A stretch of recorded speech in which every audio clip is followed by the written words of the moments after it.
former Boston High School dean gets 26 years for s.hooting student. Boston. Shaun Harrison was a Boston High School dean and anti-violence advocate known by students as relevant for his pastor-like demeanor. But the pious facade hid a dark double life. He boasted to students of his gang ties, drugs and guns. He recruited one of them, a 17-year-old student from a broken home, to deal marijuana in school, authorities said. But after a dispute over slumping sales, Harrison shot the teen in the back of the head with a .380 pistol as they walked on a snowy city street in 2015 and left him for dead, prosecutors said. Except Luis Rodriguez didn't die. He dragged himself up and flagged down a passing car.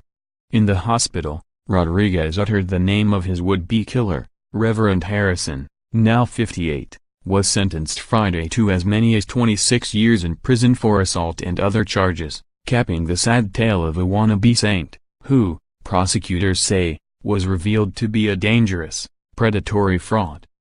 You professed to be a man of religion. You promote yourself as one who can mentor troubled youth. And yet you violated their safety by bringing drugs and violence to them, Judge Christopher Muse said.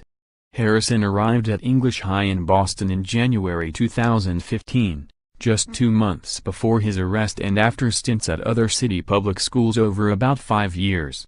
He had been a community organizer and youth minister in Boston for decades, a familiar face who often worked with police and other law enforcement and helped gang members turn their lives around. "This guy is probably the last person we would expect," Police Commissioner William Evans told the Boston Globe following Harrison's arrest in 2015. He was an advocate for anti-violence. Why would he be on our radar screen? But there were warning signs early on that something was amiss.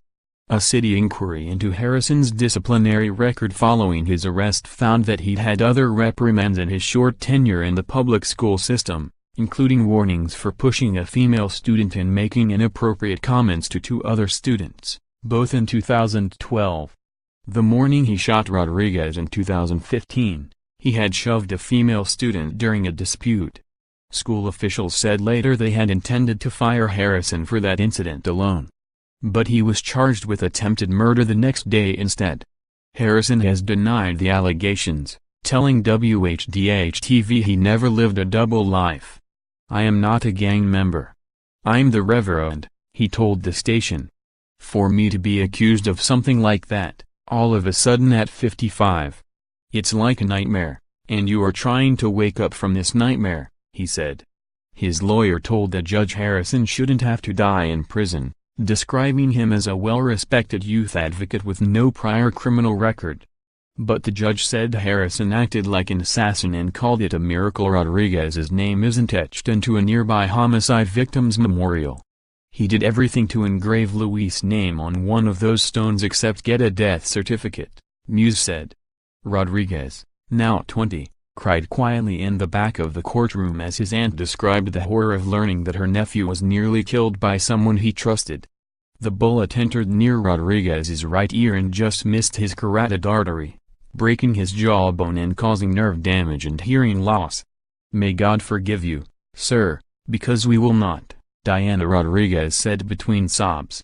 During Harrison's 2-week trial in May, prosecutors painted a portrait of a man who took advantage of youths instead of molding and shaping their lives for the better. Rodriguez testified that he had a rocky start with Harrison but soon came to confide in him about his personal struggles.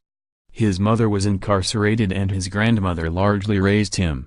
"He was my counselor. I went to him for everything," Rodriguez said in court, according to the Globe. On the night he was shot, Rodriguez said the two were planning to meet at a gas station. Harrison had promised to bring drugs and take Rodriguez to a place where the two could meet women, prosecutors said. A surveillance video shows the two blurry figures walking in the snowy city street. Then one suddenly turns and runs away.